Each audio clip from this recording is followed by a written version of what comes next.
नमस्ते सर। नमस्ते नमस्ते। शुरू करें? हाँ सर। अनिल सर, शुरू करने से पहले सेंसे मानिला जी का एक बेसिक क्वेश्चन है, थोड़ा वो पूछना चाहते हैं तो पूछ सकते हैं, out of the topic, but she wants to know. तो उन्होंने अभी है तो उन्होंने मुझे टाइप भेजे थे कि can people tree B planted inside the house? I am hearing lot of things. तो हर क्वेश्चन इज पीपल ट्री घर पे लगा सकते हैं क्या? बगीचा के अंदर में लगाना चाहते हैं कि मैंने लेके आ गई थी सेंसे, बालकनी में डाला है and it's growing very big. Balcony में? हाँ सेंसे, बालकनी में डाला एक पॉट में। तो उनको बॉस क्या प्लान है उसके बाद? सेंसे वो मैं मतलब मेरे को लगा कि वो बढ़ रहा है तो बढ़ने देती हूँ, बट लेकिन किसी ने बोला कि उसको घर में नहीं रखते हैं, घर में रखने से प्रॉब्लम्स आएगा। तो अभी मैं सोचा कि प्रॉब्लम तो नहीं है, प्रॉब्लम मतलब क्या है कि ये पेड़ बहुत बड़ा बढ़ेगा ना, तो फिर आप उसको उसका आगे का कुछ प्लान है? अभी तो ठीक है, जैसे बच्चे को आपने घर में रख दिया तो ठीक है, पर जिंदगी भर तो बच्चे को घर में नहीं रह सकते है ना, उसका आगे का व्यवस्था करना पड़ेगा, ठीक है ना? तो इसका आगे का मतलब क्योंकि बढ़ते बढ़ते बहुत बड़ा हो जाएगा ना। अच्छा ठीक है, अभी तो ठीक है, मगर उसका आगे के लिए क्या कुछ प्लान करना पड़ेगा ना कि कहाँ उसको बड़ा कहाँ करेंगे। सेंसे उसको मंदिर में जाके डाल सकते हैं। हाँ वो कर सकते हैं, हाँ ठीक है। तो आप ये कह सकते हैं कि we are keeping it for the time being, और थोड़ा बड़ा होने के बाद इसको हम मंदिर में ना, तो अपना आपका घर मतलब, अच्छा अभी तो आपका प्लाट है ना आपका? हाँ हाँ अच्छा ठीक है, तो अभी you can keep it for some times, और जो बहुत बड़ा हो जाएगा तो फिर उसको आगे मंदिर का में डाल सकते हैं। Thank you sensei. Thank you लोकल जी। Thank you sensei. अध्याय पंचविंशः सर्गः, पृष्ठ संख्या 666, पिछले पेज के लास्ट श्लोक से पढ़ रहे हैं, श्लोक संख्या 28। हमारे यहाँ से जो बलपूर्वक कन्या का अपहरण हुआ है, अगला पृष्ठ संख्या 666, यह आपकी इस दूषित बुद्धि एवं पाप कर्म का फल है जो आपको इसी लोक में प्राप्त हो गया। यह बात आपको भली भांति विदित हो जानी चाहिए। किसके बारे में बात कर मालूम है ना? अभी किसके बारे में बात कर रहे हैं? ये जो है उनका जो तेरा बहन है कुंभीनाशी के बारे में। हाँ हाँ हाँ, है कि नहीं? कुंभीनाशी को है कि नहीं? कौन उठा के ले लिया? रावण लिए थे क्या? नहीं, रावण का बहन है ना, उसको उठा के लिया है मधु रक्षक। अच्छा ठीक है ना, उसको ले लिया, जिसकी वजह से ये विभीषण ने उसको कह रहा है कि वैसे ऐसे हुआ है कि ये सब तो तुमने एक काम शुरू किया जिसकी वजह से, लेकिन हमारा बहन को भी दूसरा को उठा के ले लिया, है कि नहीं? तुमने उठा के लेके आया थोड़े का बहन को, इसलिए हमारे बहन को भी किसने उठा के ले लिया, है कि नहीं? अच्छा अच्छा, इसको पिछले पेज से पढ़ सकते हैं, थोड़े 2-3 श्लोक। थोड़ा इसको शुरू से, अगर पिछले बार मैं भी सुन नहीं पाई थी वो इंटरनेट के वजह से, शुरू से पढ़ सकते हैं क्या अगर आप अलाउ करेंगे तो? Okay sensei. पृष्ठ संख्या 664, पंचविंशः सर्गः, यज्ञों द्वारा मेघनाद की सफलता, विभीषण का रावण को पर स्त्री हरण के दोष बताना, कुंभीनसी को आश्वासन दे, मधु को साथ ले रावण का देवलोक पर आक्रमण करना, खर को राक्षसों की भयंकर सेना देकर और बहन को धीरज बंधाकर रावण बहुत ही प्रसन्न और स्वस्थ चित्त हो गया। तदनंतर बलवान राक्षस राज रावण लंका के निकुंभिला नामक उत्तम उपवन में गया। उसके साथ बहुत से सेवक भी थे। रावण अपनी शोभा एवं तेज से अग्नि के समान प्रज्वलित हो रहा था। उसने निकुंभिला में पहुंचकर देखा, एक यज्ञ हो रहा है जो सैकड़ों यूपों से व्याप्त और सुंदर देवालयों से सुशोभित है। फिर वहां उसने अपने पुत्र मेघनाद को देखा, जो काला मृग चर्म पहने हुए तथा कमंडलू, शिखा और ध्वज धारण किए बड़ा भयंकर जान पड़ता था। उसके पास पहुंचकर लंकेश्वर ने अपनी भुजाओं द्वारा उसका आलिंगन किया और पूछा, बेटा यह क्या कर रहे हो, ठीक ठीक बताओ। मेघनाद यज्ञ के नियमानुसार मौन रहा। उस समय पुरोहित महातपस्वी द्विज श्रेष्ठ शुक्राचार्य ने, जो यज्ञ संपत्ति की समृद्धि के लिए वहां आए थे, राक्षस शिरोमणि रावण से कहा, राजन, मैं सब बातें बता रहा हूं, ध्यान देकर सुनिए। आपके पुत्र ने बड़े विस्तार के साथ 7 यज्ञों का अनुष्ठान किया है। अग्निष्टोम, अश्वमेध, बहुसुवर्णक, राजसूय, गोमेध तथा वैष्णव, ये 6 यज्ञ पूर्ण करके जब इसने 7वां माहेश्वर यज्ञ, जिसका अनुष्ठान दूसरों के लिए अत्यंत दुर्लभ है, आरंभ किया, तब आपके इस पुत्र को साक्षात भगवान पशुपति से बहुत से वर प्राप्त हुए। साथ ही इच्छानुसार चलने वाला एक दिव्य आकाशचारी रथ भी प्राप्त हुआ है। इसके सिवा तामसी नाम की माया उत्पन्न हुई है, जिससे अंधकार उत्पन्न किया जाता है। राक्षसेश्वर, संग्राम में इस माया का प्रयोग करने पर देवता और असुरों को भी प्रयोग करने वाले पुरुष की गतिविधि का पता नहीं लग सकता। अगला पृष्ठ संख्या 665। राजन, बाणों से भरे हुए 2 अक्षय तर्कस, अटूट धनुष तथा रणभूमि में शत्रु का विध्वंस करने वाला प्रबल अस्त्र, इन सब की प्राप्ति हुई है। दशानन, तुम्हारा यह पुत्र इन सभी मनोवांछित वरों को पाकर आज यज्ञ की समाप्ति के दिन तुम्हारे दर्शन की इच्छा से यहाँ खड़ा है। यह सुनकर दशग्रीव ने कहा, बेटा तुमने यह अच्छा नहीं किया है, क्योंकि इस यज्ञ संबंधी द्रव्यों द्वारा मेरे शत्रुभूत इंद्र आदि देवताओं का पूजन हुआ है। अस्तु, जो कर दिया सो अच्छा ही किया, इसमें संशय नहीं है। सौम्य, अब आओ, चलो हम लोग अपने घर को चलें। तदनंतर दशग्रीव ने अपने पुत्र और विभीषण के साथ जाकर पुष्पक विमान से उन सब स्त्रियों को उतारा जिन्हें हर कर ले आया था। वे अब भी आंसू बहाती हुई गदगद कंठ से विलाप कर रही थीं। इनसे शायद ये टॉपिक कवर हो गया, लेकिन एक बार फिर से पूछ रहे हैं।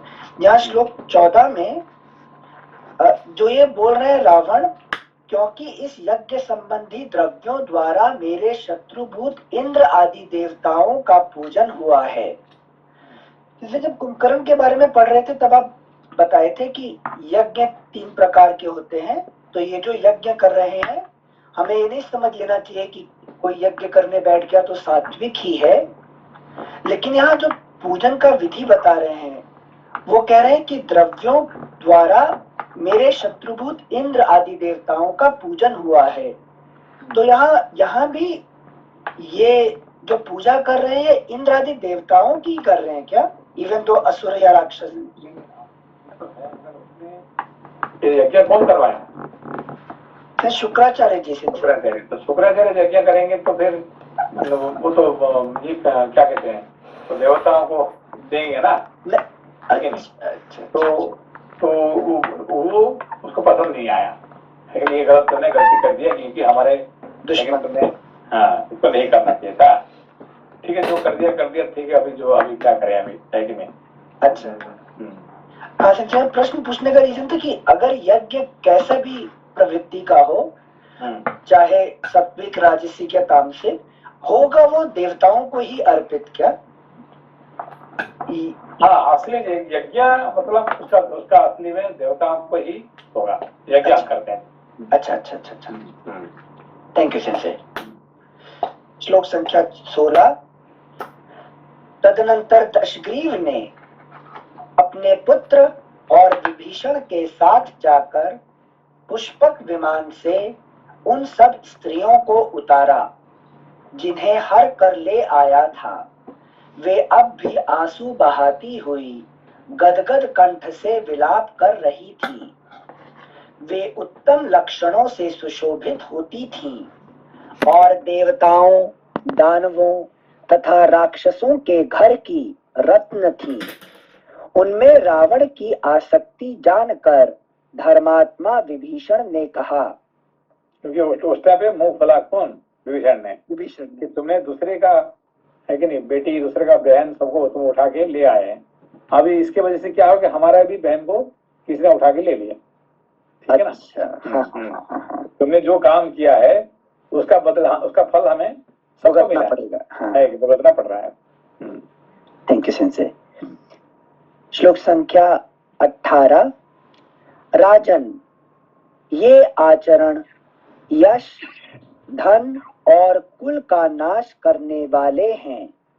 इनके द्वारा जो प्राणियों को पीड़ा दी जाती है उससे बड़ा पाप होता है। इस बात को जानते हुए भी आप सदाचार का उल्लंघन करके स्वेच्छाचार में प्रवृत्त हो रहे हैं। महाराज, इन बेचारी अबलाओं के बंधु बांधवों को मारकर आप इन्हें हर लाए हैं और इधर आपका उल्लंघन करके आपके सिर पर लात रखकर मधु ने मौसेरी बहन कुंभीनसी का अपहरण कर लिया। रावण बोला, मैं नहीं समझता कि तुम क्या कह रहे हो। जिसका नाम तुमने मधु बताया है वह कौन है? तब विभीषण ने अत्यंत कुपित होकर भाई रावण से कहा, सुनिए, आपके इस पाप कर्म का फल हमें बहन के अपहरण के रूप में प्राप्त हुआ है। हमारे नाना सुमाली के जो बड़े भाई माल्यवान नाम से विख्यात, बुद्धिमान और बड़े बूढ़े निशाचर हैं, वे हमारी माता कैकसी के ताऊ हैं। इसी नाते वे हम लोगों के भी बड़े नाना हैं। उनकी पुत्री अनला हमारी मौसी है। उन्हीं की पुत्री कुंभीनसी है। हमारी मौसी अनला की बेटी होने से ही यह कुंभीनसी हम सब भाइयों की धर्मतः बहन होती है। राजन, आपका पुत्र मेघनाद जब यज्ञ में तत्पर हो गया, मैं तपस्या के लिए पानी के भीतर रहने लगा और महाराज भैया कुंभकर्ण भी जब नींद का आनंद लेने लगे, उस समय महाबली राक्षस मधु ने यहाँ आकर हमारे आदरणीय मंत्रियों को, जो राक्षसों में श्रेष्ठ थे, मार डाला और कुंभीनसी का अपहरण कर लिया। महाराज, यद्यपि कुंभीनसी अंतःपुर में भली भांति सुरक्षित थी, तो भी उसने आक्रमण करके बलपूर्वक उसका अपहरण किया। पीछे इस घटना को सुनकर भी हम लोगों ने क्षमा ही की, मधु का वध नहीं किया, क्योंकि जब कन्या विवाह के योग्य हो जाए तो उसे किसी योग्य पति के हाथ में सौंप देना ही उचित है। हम भाइयों को अवश्य यह कार्य पहले कर देना चाहिए था। हमारे यहाँ से जो बलपूर्वक कन्या का अपहरण हुआ, अगला पृष्ठ संख्या 666। हमारे यहाँ से जो बलपूर्वक कन्या का अपहरण हुआ है, यह आपकी इस दूषित बुद्धि एवं पाप कर्म का फल है, जो आपको इसी लोक में प्राप्त हो गया। यह बात आपको भली भांति विदित हो जानी चाहिए। विभीषण की यह बात सुनकर राक्षस राज रावण अपनी की हुई दुष्टता से पीड़ित हो तपे हुए जल वाले समुद्र के समान संतप्त हो उठा। वह रोष से जलने लगा और उसके नेत्र लाल हो गए। वह बोला, मेरा रथ शीघ्र ही जोत कर आवश्यक सामग्री से सुसज्जित कर दिया जाए। मेरे शूरवीर सैनिक रण यात्रा के लिए तैयार हो जाएं। भाई कुंभकर्ण तथा अन्य मुख्य निशाचर नाना प्रकार के अस्त्र शस्त्रों से सुसज्जित हो सवारियों पर बैठें। आज रावण का भय न मानने वाले मधु का समरांगण में वध करके मित्रों को साथ लिए युद्ध की इच्छा से देवलोक की यात्रा करूंगा। रावण की आज्ञा से युद्ध में उत्साह रखने वाले श्रेष्ठ राक्षसों की 4000 अक्षौहिणी सेना नाना प्रकार के अस्त्र शस्त्र लिए शीघ्र लंका से बाहर निकली। मेघनाद समस्त सैनिकों को साथ लेकर सेना के आगे आगे चला। रावण बीच में था और कुंभकर्ण पीछे पीछे चलने लगा। विभीषण धर्मात्मा थे, इसलिए वे लंका में ही रहकर धर्म का आचरण करने लगे। शेष सभी महाभाग निशाचर मधुपुर की ओर चल दिए। गदहे, ऊंट, घोड़े, शिशुमार, सूंस और बड़े बड़े नाग आदि दीप्तिमान वाहनों पर आरूढ़ हो सब राक्षस आकाश को अवकाश रहित करते हुए चले। सब राक्षस आकाश को अवकाश रहित करते हुए चले। श्लोक संख्या 37। अवकाश रहते हुए मतलब आकाश को अवकाश रहित, जिनसे आकाश तो हमेशा शांत रहता है, कुछ करने लायक नहीं रहता है। उसको अवकाश मतलब डिस्टर्ब करते हुए, बिना रुके हुए। आकाश का काम क्या है? आकाश सबको जगह देता है, ठीक है ना। सबको जगह देने के कारण उसका आकाश कहा जाता है। तो इतने राक्षस भर गए कि आकाश में जगह ही नहीं रहा। अच्छा, अवकाश तो स्पेस नहीं है, स्पेस में स्पेस नहीं रहा, ठीक है ना। अंडरस्टूड। आकाश में अवकाश नहीं रहा कि इतने राक्षस भर गए, ठीक है। अच्छा, हाँ sense. They say that, すいません、Anil-san. Is that possible? The Akash is so big. Yeah, because you see, your mind, mind is what? Full of space. Right, But right. so many desires are coming. There is no space at all. They are not moving at all. Okay, it's about matter. Because Okay. the demons, where they reside? They reside in our mind in the form of desire. So Okay. many desires, when they full, then mind doesn't move.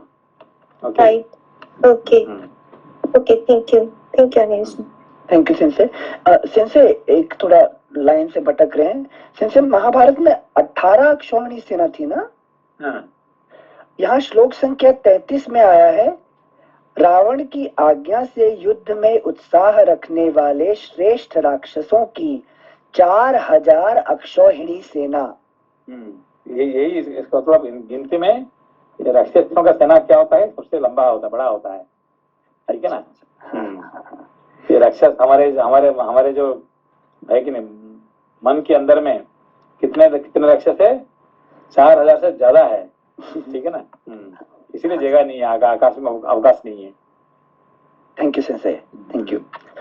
श्लोक संख्या 37, 36 एक बार फिर से पढ़ रहे हैं। गधे, ऊंट, घोड़े, शिशुमार, सूस और बड़े बड़े नाग आदि दीप्तिमान वाहनों पर आरूढ़ हो सब राक्षस आकाश को अवकाश रहित करते हुए चले। श्लोक संख्या 37, रावण को देवलोक पर आक्रमण करते देख सैकड़ों दैत्य भी उसके पीछे पीछे चले, जिनका देवताओं के साथ वैर बंध गया था। मधुपुर में पहुंचकर दशमुख रावण ने वहां कुंभी नसी को तो देखा, किंतु मधु का दर्शन उसे नहीं हुआ। उस समय कुंभी नसी ने भयभीत हो हाथ जोड़कर राक्षस राज के चरणों पर मस्तक रख दिया। तब राक्षस प्रवर रावण ने कहा, डरो मत। फिर उसने कुंभी नसी को उठाया और कहा, मैं तुम्हारा कौन सा प्रिय कार्य करूं। वह बोली, दूसरों को मान देने वाले राक्षस राज, महाबाहो, यदि आप मुझ पर प्रसन्न हैं तो आज यहाँ मेरे पति का वध न कीजिए, क्योंकि कुलवधुओं के लिए वैधव्य के समान दूसरा कोई भय नहीं बताया जाता है। क्यों कही हो? इसे मधु से विवाह करके उनको पति बना लिया था क्या? नहीं, पति तो बना लिया है, मगर अभी इसको ये कहने का मतलब क्या है कि अभी थोड़ी देर पहले ही वो शूर्पणखा का पति को मार दिया उसने। अच्छा, बहन होते हुए भी उसने मार दिया, अपना बहन को विधवा कर दी, लेकिन अपना सगे भी भाई बहन को विधवा कर दी है। इसका मतलब ये तो मैं छोड़ेगा चलेगा उसको। फिर अभी से बहुत सारे कहीं से कहीं स्त्री को सब उठा के लेके आ गया है पति से, है कि नहीं। तो अपना सगे बहन को वो कर सकता, तो इसको उसको मारेगा ही मारेगा उसको, है कि नहीं, पता है उसको, है कि नहीं। थैंक यू सिंसे, नीति पहले ही पढ़ा दी अनीति को। थैंक यू सिंसे। श्लोक संख्या 41, वह बोली, दूसरों को मान देने वाले राक्षस राज, महाबाहो, यदि आप मुझ पर प्रसन्न हैं तो आज यहाँ मेरे पति का वध न कीजिए, क्योंकि कुल वधुओं के लिए वैधव्य के समान दूसरा कोई भय नहीं बताया जाता है। वैधव्य ही नारी के लिए सबसे बड़ा भय और सबसे महान संकट है। राजेंद्र, आप सत्यवादी हों, अपनी बात सच्ची करें। मैं आपसे पति के जीवन की भीख मांगती हूँ। आप मुझ दुखिया बहन की ओर देखिए, मुझ पर कृपा कीजिए। महाराज, आपने स्वयं भी मुझे आश्वासन देते हुए कहा था कि डरो मत, अतः अपनी उसी बात की लाज रखिए। सिंसे, यहाँ मतलब कुंभी नसी भी चाहती थी मधु से विवाह करना, इसलिए आक्रमण किया था। नहीं, उसको देखिए, अपना जो मैरिज होता है ना, विवाह कितने प्रकार के होते हैं। राक्षस विवाह, गंधर्व विवाह, ऐसे करके बहुत सारे थे। ब्राह्मण विवाह, सबसे पहला जो है वैदिक विवाह, ठीक है ना, वेद का जो ये होता है, हाँ, ठीक है ना। फिर गंधर्व राक्षस है, ये विवाह इसने तो पकड़ के ले लिया। हाँ, देने के बाद उसको तो उसकी हो गई, उसको राक्षस विवाह कहा गया।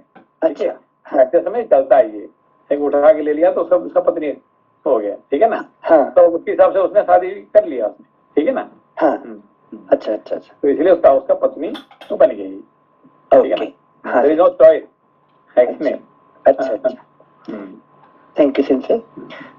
श्लोक संख्या 44, यह सुनकर रावण प्रसन्न। हमारे हिंदुस्तान में भी आज भी वो आदिवासी है ना, विवाह होता है, क्या है कि राक्षसी उठा के लेके चले जाएंगे तो उसको उसका हो गया। सेंसे वो आपने आपने उससे स्टोरी मणिपुर बोले में थे ना, है। नहीं अनिल सा ना, सेंसे वो वाला स्टोरी क्या था, आपने बोले थे कि जब वो कोई एक वो उसको उठा के आपको आके छुट्टी मांगा की, तो आपने बोले कि किस लिए चाहिए, तो बोला कि मुझे एक दिन के लिए छुट्टी चाहिए शादी के लिए। तो आपने बोले शादी के लिए, सेंसे बोले कि शादी के लिए, तो हाँ मुझे खाली सुबह जाना है, शादी करके शाम को आ जाना है, मुझे सिर्फ कुछ घंटे के लिए छुट्टी चाहिए। तो वो शादी कैसा है, जैसे हम महाभारत में पढ़ रहे थे कि आर्ष विवाह, गंधर्व विवाह, असुर विवाह, पैशाच विवाह, तभी सेंसे समझा रहे थे कि वो शादी है कि वो जाके मतलब जो वर है वधु को उठा के भागेगा और फिर उसके बाद शादी हो गया उनका, कुछ ऐसा। एक हमारे पास काम कर रहा था कि जो हमारा माली था, एक ट्राइबल आदिवासी था, तो उसने मतलब वो पूरा 365 दिन काम करेगा, कभी छुट्टी उसका नहीं होता है कि नहीं। तो हमने वो तो छुट्टी करो, तो छुट्टी करे क्या करेंगे, हम कुछ करने कुछ नहीं है। तो वो रोज ऐसे ही आएगा रात को, है कि नहीं, 11-12 बजे तक बैठे रहेगा, काम कुछ ना कुछ करता रहेगा, है कि नहीं, खाना खाएगा तो हमारे साथ। तो ऐसे ही करता था। एक दिन अचानक आया कि आज मैं कल जो है ना मैं छुट्टी चाहिए मुझे। मैंने कहा तुम्हें छुट्टी क्यों चाहिए तुम्हें आज अचानक? मैं कल मैं शादी करना चाहता हूँ। शादी करना चाहता मतलब क्या है कि नहीं? मैं बस हमको दूर जाना, भाग के जाके एक किसी लड़की को भगा के लाना है। शादी हो गया। तो ऐसे कहानी था इसको। Thank you. श्लोक संख्या 44। यह सुनकर रावण प्रसन्न हो गया। वह वहां खड़ी हुई अपनी बहन से बोला, तुम्हारे पति कहाँ हैं? उन्हें शीघ्र मुझे सौंप दो, मैं उन्हें साथ लेकर देवलोक पर विजय के लिए जाऊंगा। अगला पृष्ठ संख्या 667। तुम्हारे प्रति करुणा और सौहार्द के कारण मैंने मधु के वध का विचार छोड़ दिया है। रावण के ऐसा कहने पर राक्षस कन्या कुंभीनसी अत्यंत प्रसन्न सी होकर अपने सोए हुए पति के पास गई और उस निशाचर को उठाकर बोली, राक्षस प्रवर, ये मेरे भाई महाबली दशग्रीव पधारे हैं और देवलोक पर विजय पाने की इच्छा लेकर वहां जा रहे हैं। इस कार्य के लिए ये आपको भी सहायक बनाना चाहते हैं, अतः आप अपने बंधु बांधवों के साथ इनकी सहायता के लिए जाइए। मेरे नाते आप पर इनका स्नेह है। आपको जमाता मानकर ये आपके प्रति अनुराग रखते हैं, अतः आपको इनके कार्य की सिद्धि के लिए अवश्य सहायता करनी चाहिए। पत्नी की यह बात सुनकर मधु ने तथास्तु कहकर सहायता देना स्वीकार कर लिया। इनसे राक्षस भी तथास्तु कहते हैं। फिर वह न्यायोचित रीति से निकट जाकर निशाचर शिरोमणि राक्षस राज रावण से मिला। मिलकर उसने धर्म के अनुसार उसका स्वागत सत्कार किया। मधु के भवन में यथोचित आदर सत्कार पाकर पराक्रमी दशग्रीव वहां एक रात रहा। फिर सवेरे उठकर वहां से जाने को उद्यत हुआ। मधुपुर से यात्रा करके महेंद्र के तुल्य पराक्रमी राक्षस राज रावण सायंकाल तक कुबेर के निवास स्थान कैलाश पर्वत पर जा पहुंचा। वहां उसने अपनी सेना का पड़ाव डालने का विचार किया। इस प्रकार श्री वाल्मीकि निर्मित आर्ष रामायण आदि काव्य के उत्तर कांड में 25वां सर्ग पूरा हुआ। षड्विंशः सर्गः। रावण का रंभा पर बलात्कार करना और नलकूबर का रावण को भयंकर शाप देना। जब सूर्य अस्ताचल को चले गए तब पराक्रमी दशग्रीव ने अपनी सेना के साथ कैलाश पर ही रात में ठहर जाना ठीक समझा। उसने वहीं छावनी डाल दी।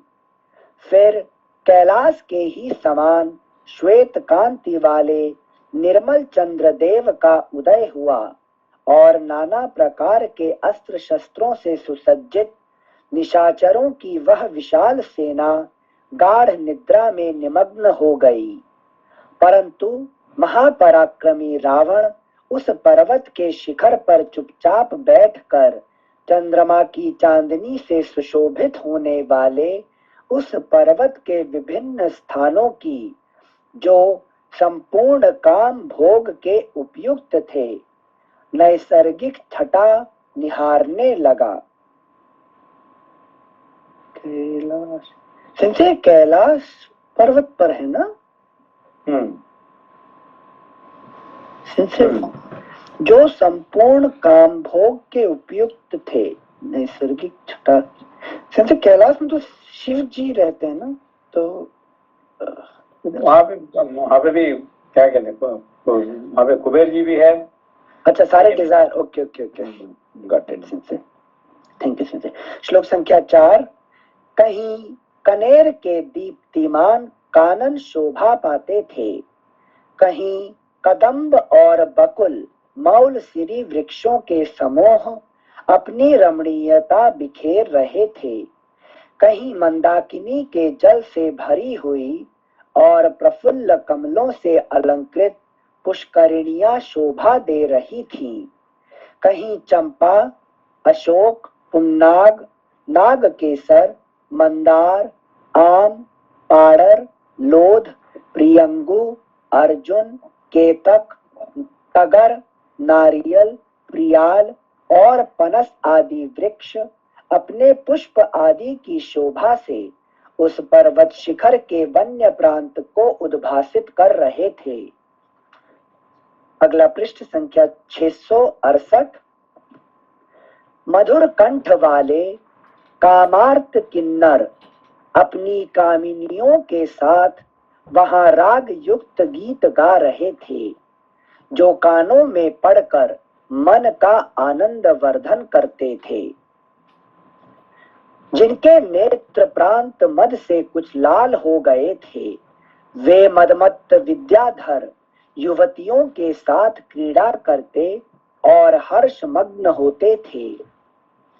वहां से कुबेर के भवन में गाती हुई अप्सराओं के गीत की मधुर ध्वनि घंटानाद के समान सुनाई पड़ती थी।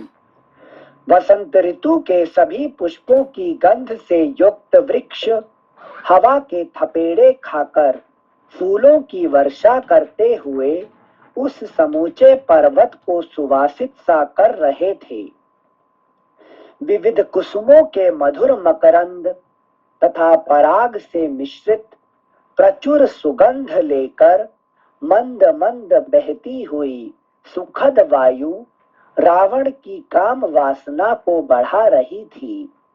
संगीत की मीठी तान, भांति भांति के पुष्पों की समृद्धि, शीतल वायु का स्पर्श, पर्वत के रमणीयता आदि आकर्षक गुण, रजनी की मधु वेला और चंद्रमा का उदय, उद्दीपन के इन सभी उपकरणों के कारण वह महापराक्रमी रावण काम के अधीन हो गया और बारंबार लंबी सांस खींचकर चंद्रमा की ओर देखने लगा। इसी बीच में समस्त अप्सराओं में श्रेष्ठ सुंदरी पूर्ण चंद्रमुखी रंभा दिव्य वस्त्राभूषणों से विभूषित हो उस मार्ग से आ निकली। उसके अंगों में दिव्य चंदन का अनुलेप लगा था और केशपाश में पारिजात के पुष्प गुंथे हुए थे। दिव्य पुष्पों से अपना श्रृंगार करके वह प्रिय समागम रूप दिव्य उत्सव के लिए जा रही थी। मनोहर नेत्र तथा कांची की लड़ियों से विभूषित पीन जघन स्थल को वह रति के उत्तम उपहार के रूप में धारण किए हुए थी। उसके कपोल आदि पर हरिचंदन से चित्र रचना की गई थी। वह 6 ऋतुओं में होने वाले नूतन पुष्पों के आर्द्र हारों से विभूषित थी और अपनी अलौकिक कांति, शोभा, द्युति एवं कीर्ति से युक्त हो उस समय दूसरी लक्ष्मी के समान जान पड़ती थी। उसका मुख चंद्रमा के समान मनोहर था और दोनों सुंदर भौहें कमान सी दिखाई देती थी। वह सजल जलधर के समान नील रंग की साड़ी से अपने अंगों को ढके हुए थी। उसकी जांघों का चढ़ाव उतार हाथी की सूंड के समान था। दोनों हाथ ऐसे कोमल थे मानो देह रूपी रसाल की डाल के नए नए पल्लव हों। वह सेना के बीच से होकर जा रही थी, अतः रावण ने उसे देख लिया। देखते ही वह कामदेव के बाणों का शिकार हो गया और खड़ा होकर उसने अन्यत्र जाती हुई रंभा का हाथ पकड़ लिया। बेचारी अबला लाज से गड़ गई, परंतु वह निशाचर मुस्कुराता हुआ उससे बोला, वरारोहे, कहाँ जा रही हो? किसकी इच्छा पूर्ण करने के लिए स्वयं चल पड़ी हो? किसके भाग्योदय का समय आया है जो तुम्हारा उपभोग करेगा? कमल और उत्पल की सुगंध धारण करने वाले तुम्हारे इस मनोहर मुखार बिंद का रस अमृत भी अमृत है। आज इस अमृत रस का आस्वादन करके कौन तृप्त होगा? अगला पृष्ठ संख्या 669, श्लोक संख्या 23। भीरु, परस्पर सटे हुए तुम्हारे ये सुवर्णमय कलशों के सदृश सुंदर पीन उरोज किसके वक्षस्थलों को अपना स्पर्श प्रदान करेंगे? सोने की लड़ियों से विभूषित तथा सुवर्णमय चक्र के समान विपुल विस्तार से युक्त तुम्हारे पीन जघन स्थल पर जो मूर्तिमान स्वर्ग सा जान पड़ता है, आज कौन आरोहण करेगा? इंद्र, उपेंद्र अथवा अश्विनी कुमार ही क्यों ना हो, इस समय कौन पुरुष मुझसे बढ़कर है? भीरु, तुम मुझे छोड़कर अन्यत्र जा रही हो, यह अच्छा नहीं है। स्थूल नितंब वाली सुंदरी, यह सुंदर शिला है, इस पर बैठकर विश्राम करो। इस त्रिभुवन का जो स्वामी है वह मुझसे भिन्न नहीं है। मैं ही संपूर्ण लोकों का अधिपति हूँ, तीनों लोकों के स्वामी का भी स्वामी तथा विधाता। यह दशमुख रावण आज इस प्रकार विनीत भाव से हाथ जोड़कर तुमसे याचना करता है। सुंदरी, मुझे स्वीकार करो। रावण के ऐसा कहने पर रंभा कांप उठी और हाथ जोड़कर बोली, प्रभो, प्रसन्न होइए, मुझ पर कृपा कीजिए। आपको ऐसी बात मुंह से नहीं निकालनी चाहिए, क्योंकि आप मेरे गुरुजन हैं, पिता के तुल्य हैं। यदि दूसरे कोई पुरुष मेरा तिरस्कार करने पर उतारू हों, तो उनसे भी आपको मेरी रक्षा करनी चाहिए। मैं धर्मतः आपकी पुत्र वधू हूँ, यह आपसे सच्ची बात बता रही हूँ। मैं धर्मतः आपकी पुत्र वधू हूँ, यह आपसे सच्ची बात बता रही हूँ। रंभा अपने चरणों की ओर देखती हुई नीचे मुंह किए खड़ी थी। रावण की दृष्टि पड़ने मात्र से भय के कारण उसके रोंगटे खड़े हो गए थे।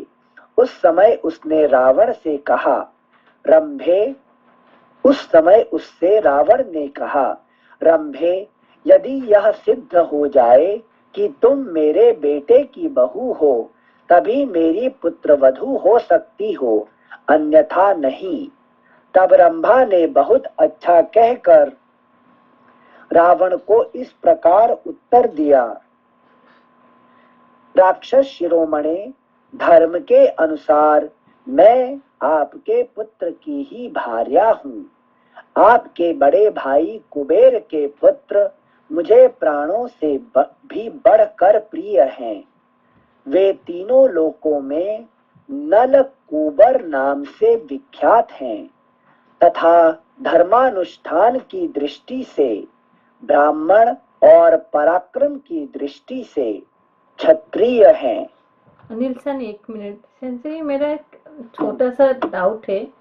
आपने एक बार समझाया थी कि रावण महाज्ञानी है, मतलब कि पूरा ज्ञान भरा हुआ है उसके अंदर, इसलिए जब प्राण जा रहा था तो लक्ष्मण को राम जी ने बोले कि उनसे ज्ञान, मृत्यु होने से पहले ज्ञान ग्रहण करने के लिए। बट अभी जो उसका जो कार्य है, जैसे कि कोई भी अप्सरा को नहीं छोड़ रहा है, देवताओं को नहीं छोड़ रहा है, मतलब कि वो ज्ञान दिन भर तो ये काम कर रहा है बैठ के, जिंदगी भर।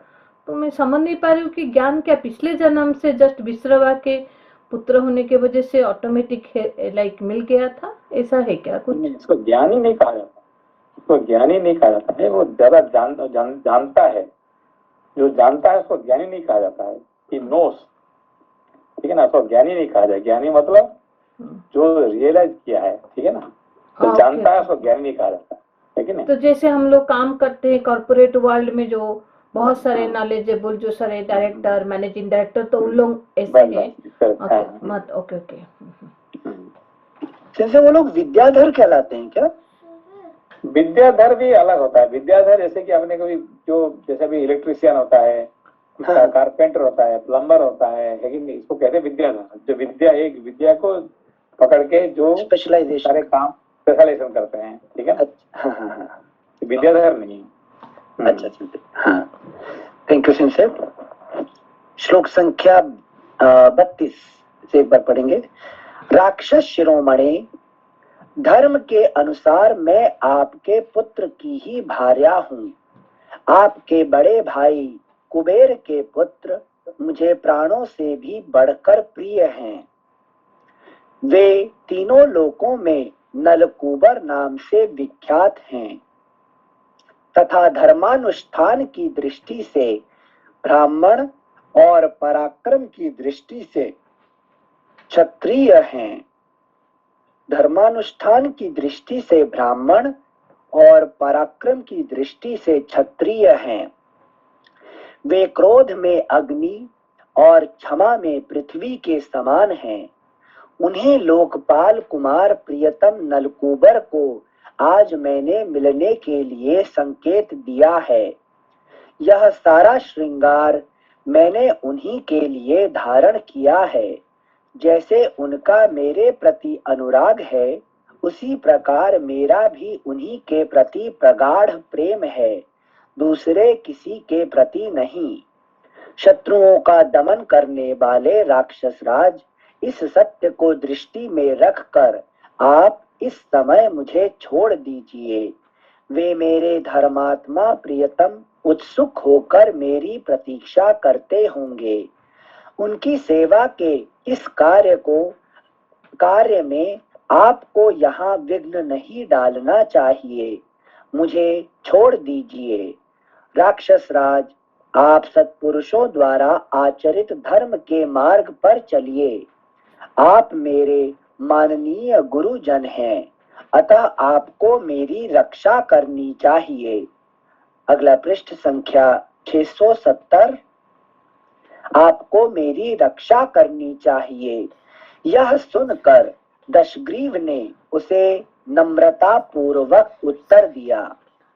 रंभे, तुम अपने को जो मेरी पुत्र वधू बता रही हो, वह ठीक नहीं जान पड़ता। यह नाता रिश्ता उन स्त्रियों के लिए लागू होता है जो किसी एक पुरुष की पत्नी हो। तुम्हारे देवलोक की तो स्थिति ही दूसरी है। वहां सदा से यही नियम चला आ रहा है कि अप्सराओं का कोई पति नहीं होता। वहां कोई एक स्त्री के साथ विवाह करके नहीं रहता है। ऐसा कहकर उस राक्षस ने रंभा को बलपूर्वक शिला पर बैठा लिया और कामभोग में आसक्त हो उसके साथ समागम किया। उसके पुष्पहार टूट कर गिर गए, सारे आभूषण अस्त व्यस्त हो गए। उपभोग के बाद रावण ने रंभा को छोड़ दिया। उसकी दशा उस नदी के समान हो गई जिसे किसी गजराज ने क्रीड़ा करके मथ डाला हो। वह अत्यंत व्याकुल हो उठी। बेड़ी बंध टूट जाने से उसके खुले हुए केश हवा में उड़ने लगे। उसका श्रृंगार बिगड़ गया, कर पल्लव कांपने लगे। वह ऐसी लगती थी मानो फूलों से सुशोभित होने वाली किसी लता को हवा ने झकझोर दिया हो। लज्जा और भय से कांपती हुई वह नलकूबर के पास गई और हाथ जोड़कर उनके पैरों पर गिर पड़ी। रंभा को इस अवस्था में देखकर महामना नलकूबर ने पूछा, भद्रे, क्या बात है? तुम इस तरह मेरे पैरों पर क्यों पड़ गई? वह थर थर कांप रही थी। उसने लंबी सांस खींचकर हाथ जोड़ लिए और जो कुछ हुआ था वह सब ठीक ठीक बताना आरंभ किया। देव, वह यह दशमुख रावण स्वर्ग लोक पर आक्रमण करने के लिए आया है। इसके साथ बहुत बड़ी सेना है। उसने आज की रात में यही डेरा डाला है। शत्रु दमन वीर, मैं आपके पास आ रही थी, किंतु उस राक्षस ने मुझे देख लिया और मेरा हाथ पकड़ लिया। फिर पूछा, तुम किसकी स्त्री हो? मैंने उसे सब कुछ सच सच बता दिया, किंतु उसका हृदय काम जनित मोह से आक्रांत था, इसलिए मेरी वह बात नहीं सुनी। देव, मैं बारंबार प्रार्थना करती ही रह गई कि प्रभो, मैं आपकी पुत्र वधू हूँ, मुझे छोड़ दीजिए, किंतु उसने मेरी सारी बातें अनसुनी कर दी और बलपूर्वक मेरे साथ अत्याचार किया। उत्तम व्रत का पालन करने वाले प्रियतम, इस बेबसी की दशा में मुझसे जो अपराध बन गया है उसे आप क्षमा करें। सौम्य, नारी अबला होती है, उसमें पुरुष के बराबर शारीरिक बल नहीं होता है, इसीलिए उस दुष्ट से अपनी रक्षा मैं नहीं कर सकी। यह सुनकर वैश्रवण कुमार नलकूबर को बड़ा क्रोध हुआ। रंभा पर किए गए उस महान अत्याचार को सुनकर उन्होंने ध्यान लगाया। उस समय दो ही घड़ी में रावण की उस करतूत को जानकर वैश्रवण पुत्र नलकूबर के नेत्र क्रोध से लाल हो गए और उन्होंने अपने हाथ में जल लिया। जल लेकर पहले विधि पूर्वक आचमन करके नेत्र आदि सारी इंद्रियों का स्पर्श करने के अनंतर उन्होंने राक्षस राज को बड़ा भयंकर शाप दिया। अगला पृष्ठ संख्या 671, श्लोक संख्या 54। वे बोले, भद्रे, तुम्हारी इच्छा न रहने पर भी रावण ने तुम पर बलपूर्वक अत्याचार किया है, अतः वह आज से दूसरी किसी ऐसी युवती से समागम नहीं कर सकेगा जो उसे चाहती ना हो। यदि वह काम पीड़ित होकर उसे ना चाहने वाली युवती पर बलात्कार करेगा तो तत्काल उसके मस्तक के 7 टुकड़े हो जाएंगे।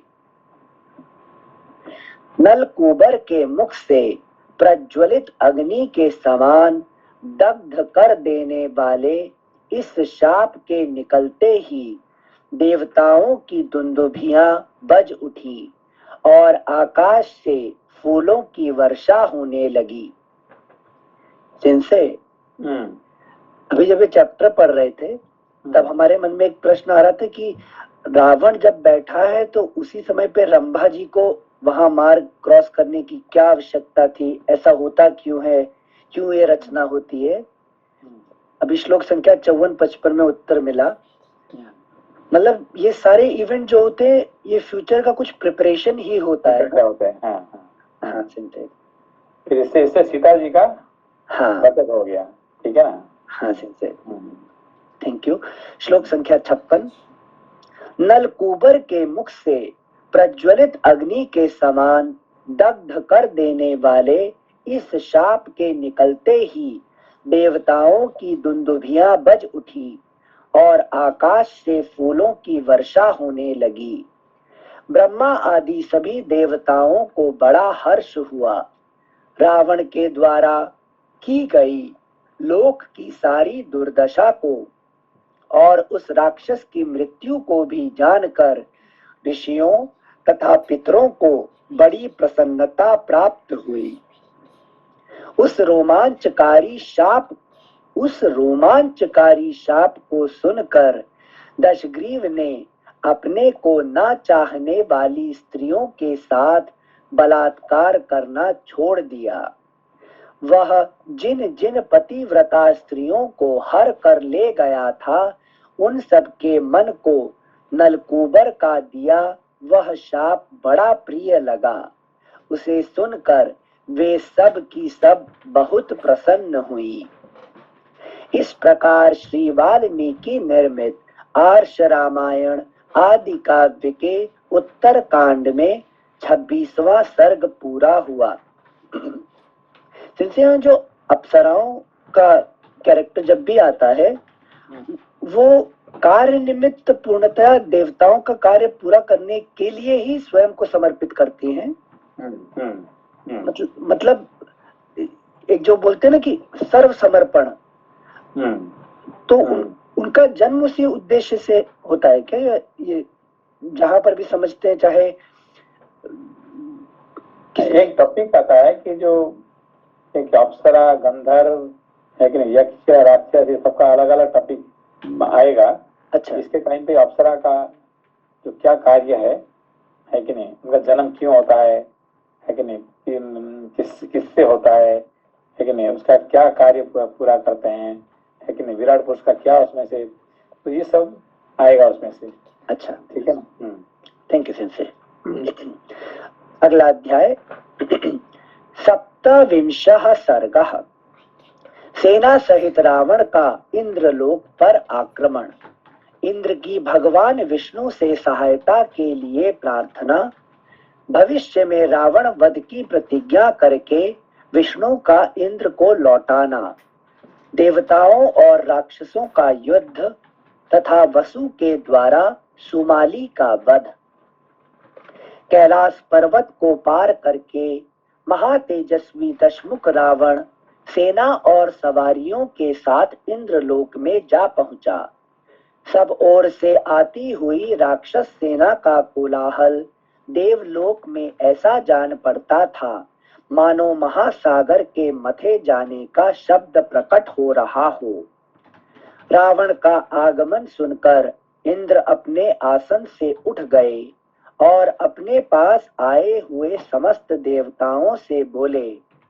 उन्होंने आदित्यों, वसुओं, रुद्रों, साध्यों तथा मरुदगणों से भी कहा, तुम सब लोग दुरात्मा रावण के साथ युद्ध करने के लिए तैयार हो जाओ। इंद्र के ऐसा कहने पर युद्ध में उन्हीं के समान पराक्रम प्रकट करने वाले महाबली देवता कवच आदि धारण करके युद्ध के लिए उत्सुक हो गए। देवराज इंद्र को रावण से भय हो गया था, अतः वे दुखी हो भगवान विष्णु के पास आए और इस प्रकार बोले। विष्णु देव, मैं राक्षस रावण के लिए क्या करूं? अहो, अगला पृष्ठ संख्या 672। अहो, वह अत्यंत बलशाली निशाचर मेरे साथ युद्ध करने के लिए आ रहा है। वह केवल ब्रह्मा जी के वरदान के कारण प्रबल हो गया है, दूसरे किसी हेतु से नहीं। कमल योनि ब्रह्मा जी ने जो वर दे दिया है उसे सत्य करना हम सब लोगों का काम है। अतः जैसे पहले आपके बल का आश्रय लेकर मैंने नमुची, वृत्रासुर, बलि, नरक और शंबर आदि असुरों को दग्ध कर डाला है, उसी प्रकार इस समय भी इस असुर का अंत हो जाए ऐसा कोई उपाय आप ही कीजिए। मधुसूदन, आप देवताओं के भी देवता एवं ईश्वर हैं। इस चराचर त्रिभुवन में आपके सिवा दूसरा कोई ऐसा नहीं है जो हम देवताओं को सहारा दे सके। आप ही हमारे परम आश्रय हैं। आप पद्मनाभ हैं। आप ही के नाभि कमल से जगत की उत्पत्ति हुई है। आप ही सनातन देव श्रीमान नारायण हैं। आपने ही इन तीनों लोकों को स्थापित किया है और आपने ही मुझे देवराज इंद्र बनाया है। भगवन, आपने ही स्थावर जंगम प्राणियों सहित इस समस्त त्रिलोकी की सृष्टि की है और प्रलय काल में संपूर्ण भूत आप में ही प्रवेश करते हैं।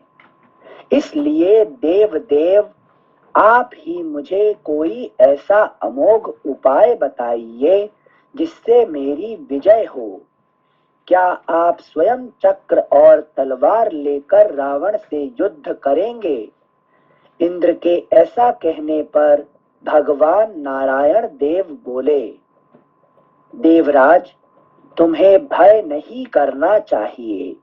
मेरी बात सुनो। पहली बात तो यह है, इस दुष्टात्मा रावण को संपूर्ण देवता और असुर मिलकर भी ना तो मार सकते हैं और ना परास्त ही कर सकते हैं, क्योंकि वरदान पाने के कारण यह इस समय दुर्जय हो गया है। सिंसे ये ब्रह्मा जी का वरदान और स्टोरी फॉर्म में तो इतना समझ गए कि इनको शक्तिशाली बन गए रावण, कोई नहीं मार सकता। आध्यात्मिक लेवल, जो मेरे इंडिविजुअल लेवल पे, मतलब कोई भी देव वृत्ति, कोई भी यज्ञ, ऐसा कोई शक्ति लगाए देव वाली, वो रजस को जीत नहीं सकती है। जीत नहीं सकते हैं, है कि नहीं? कुछ भी, मतलब जितने भी आप कुछ भी करो, हाँ, ये रजस को जीतना मुश्किल है। हाँ, ठीक है ना?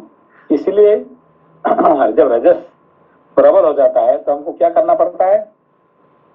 राम के पास जाना पड़ता है। नहीं, ना तो हमें कर्मयोग करना पड़ता है कि नहीं? ना तो क्या कर्म करना पड़ता है, ना यज्ञ करना पड़ता है, ना तो, है कि नहीं, लोक संग्रह करना पड़ता है। कुछ ना कुछ कह के कर्म तो करना ही पड़ेगा, कर्म को बंद नहीं कर पाएंगे। ठीक है ना? नाम बदल जाएगा, है कि नहीं? क्या क्या कर रहे हैं हम? कर्मयोग कर रहे हैं, हम कर्मयोग कर रहे हैं, हम यज्ञ कर रहे हैं, हम धर्म कर रहे हैं, है कि नहीं? लोक संग्रह कर रहे हैं। ये नाम बदल जाएगा, मगर उसको आप जीत सकते हैं क्या? उसको नहीं जीत सकते हैं, ये नहीं हो सकता है। ठीक है ना? अच्छा, संजय, इसमें फिर जीत, मतलब जैसे बोलते राम जीत गए, रावण के ऊपर जीत हासिल की, तो वो ज्ञान यज्ञ जब बोलते हैं तो उससे जीत सकते हैं कि उससे भी नहीं? हाँ, ज्ञान से जीत सकते हैं, इसलिए कि आपको कर्म करने का कोई जरूरत नहीं पड़ेगा। अच्छा, इसका लिए कर्म छोड़ दिया नहीं है, नॉट गिविंग ऑफ द कर्म। हाँ, इससे क्या कि आपको कुछ हो रहा नहीं हो रहा है, कुछ को कोई फर्क नहीं पड़ता, लेकिन कर्म हो रहा है कि नहीं हो रहा है कोई फर्क नहीं पड़ता। ठीक है ना? अच्छा, अभी जो पढ़ रहे हैं, अभी ज्ञान, लेकिन अभी जो पढ़ रहे हैं, क्या पढ़ रहे हैं कि ज्ञान आने के बाद कर्म का कोई महत्व नहीं रहता। हो रहा है तो हो रहा, नहीं हो रहा नहीं हो रहा है कि नहीं? अच्छा, इम्पोर्टेंस समझ बात को? हाँ, इम्पोर्टेंस खत्म हो जाता है, कर्म खत्म हो जाता है कि नहीं? जैसे कि आपने लिखा है कि कृष्ण पूछ रहे हैं गोपियों को, क्या पूछ रहे हैं कि तुम्हारे बच्चे रो रहे हैं, पति बैठा नहीं पड़ रहा है तुमको, है कि नहीं? तुम्हारे बूढ़े माँ बाप वहां पे बीमारी से ये हो रहे हैं, तुम यहाँ पे क्या कर रहे हैं? रासलीला करने का आगे क्या, है कि नहीं? उनको कोई फर्क नहीं पड़ रहा है। ठीक है ना? तुम्हारा पति यहाँ घर में आए हैं, उनको खाना पीना खिलाने के घर में जाओगे नहीं जाओगे, है कि नहीं? उनको कुछ फर्क नहीं पड़ रहा है, लोग संसार का कोई भी कर्म उनको फर्क नहीं पड़ता है कि नहीं? हाँ समझो उसके बात को, हाँ सेंसे, है कि नहीं? मतलब जो भगवान आप यहाँ बैठे हुए हैं, हमारे कौन सा पति है ना, कौन सा बच्चे है ना, कौन सा बड़े बाप माँ, ये सब माया में ही है, ये समझ गए उनको, है कि नहीं? हाँ सेंसे, सेंसे उस टाइम पर भी मतलब गोपियां भी मतलब कर्म बिल्कुल छोड़ देंगी या कृष्ण ही कर्म बन जाएंगे? नहीं, अभी कर्म देखिए, जहाँ पे जरूरत पड़ेगा वो जाएंगे, जहाँ जरूरत नहीं पड़ेगा वहां नहीं जाएंगे, है कि बंधन में फंसे नहीं रहते हैं, है कि नहीं? अभी हम लोग क्या करना है कि हमको ये करना पड़ेगा, वो करना, कल सुबह, है कि नहीं, हमको 10 बजे ऑफिस पहुंचना ही पहुंचना है, हमें ये करना ही करना, मीटिंग अटेंड करना ही करना, ये हमें हमारे लिए एक बंधन बन बैठा हुआ है कि नहीं? इसको हम छोड़ नहीं सकते हैं, है कि नहीं? बंधन हट जाएगा वो, बिल्कुल बंधन हट जाता है कि नहीं? यस, अभी हम करना तो करेंगे, नहीं करना तो नहीं करेंगे, है कि बंधन से फंस के हम नहीं करेंगे। थैंक यू चलो समझ लो, समझ गए। जीत होता है रावण का, है कि राम रावण युद्ध में राम का जीत क्या है कि वो कर्म जरूरत पड़ेगा तो करेंगे, नहीं करना तो नहीं करेंगे, बंधन से फंस के काम नहीं कर रहा। थैंक यू सेंसे, समझ गए सेंसे। श्लोक संख्या 15 फिर से पढ़ रहे हैं। पहली बात तो यह है, इस दुष्टात्मा रावण को संपूर्ण देवता और असुर मिलकर भी ना तो मार सकते हैं और ना ही परास्त कर सकते हैं, क्योंकि You cannot stop the action, neither you can win over the action. अच्छा, आप जब तक जिंदा है कर्म को बंद कर सकते हैं क्या? नेवर सेंसे, नहीं कर सकते हैं, ना तो उसको जीत सकते हैं, है कि नहीं?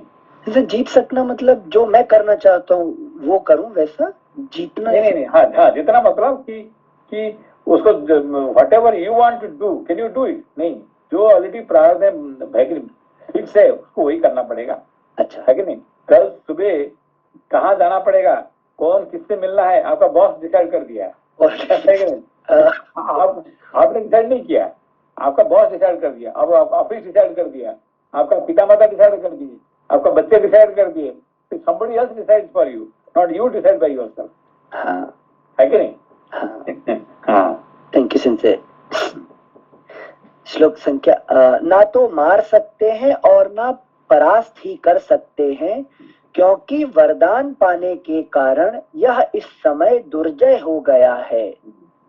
जैसे वरदान ये जो ब्रह्मा जी दे रहे हैं, ये क्या हमारी बुद्धि की वजह से सारा प्रॉब्लम है? अभी आपका बुद्धि ने, आपका बुद्धि से किसको वरदान कौन दिया उसको?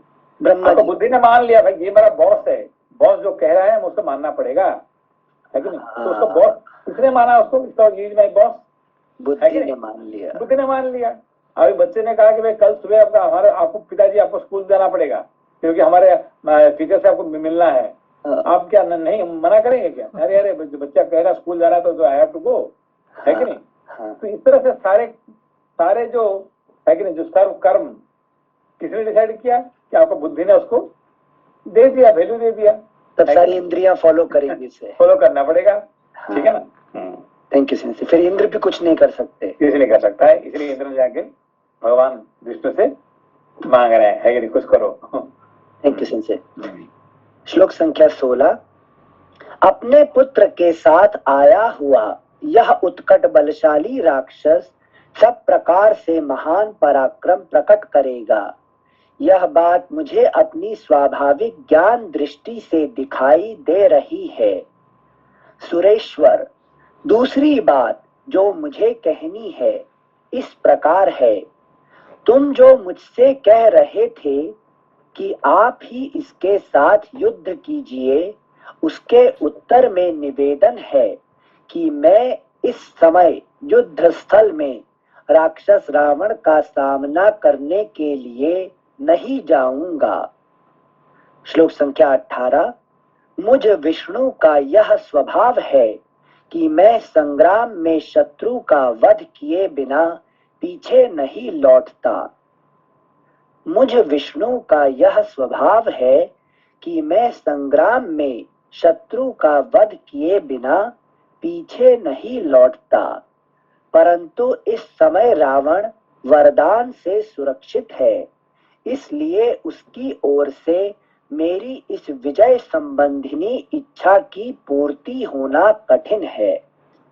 परंतु देवेंद्र शतक्रतो, मैं तुम्हारे समीप इस बात की प्रतिज्ञा करता हूँ कि समय आने पर मैं ही इस राक्षस की मृत्यु का कारण बनूंगा।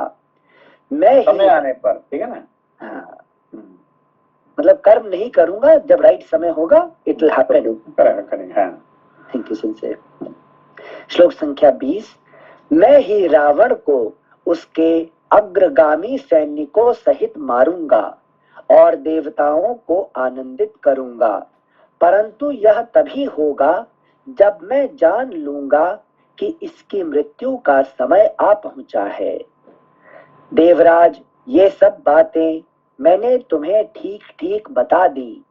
महाबलशाली शची वल्लभ, इस समय तो तुम ही देवताओं सहित जाकर उस राक्षस के साथ निर्भय हो युद्ध करो। तदनंतर रुद्र, आदित्य, वसु, मरुदगण और अश्विनी कुमार आदि देवता युद्ध के लिए तैयार होकर तुरंत अमरावतीपुरी से बाहर निकले और राक्षसों का सामना करने के लिए आगे बढ़े। अगला पृष्ठ संख्या ठीक है, 600। अभी बंद करते हैं, फिर कल कंटिन्यू करेंगे। ठीक है सिंसे, प्रणाम सिंसे। प्रणाम। नमस्ते। नमस्ते। नमस्ते, नमस्ते।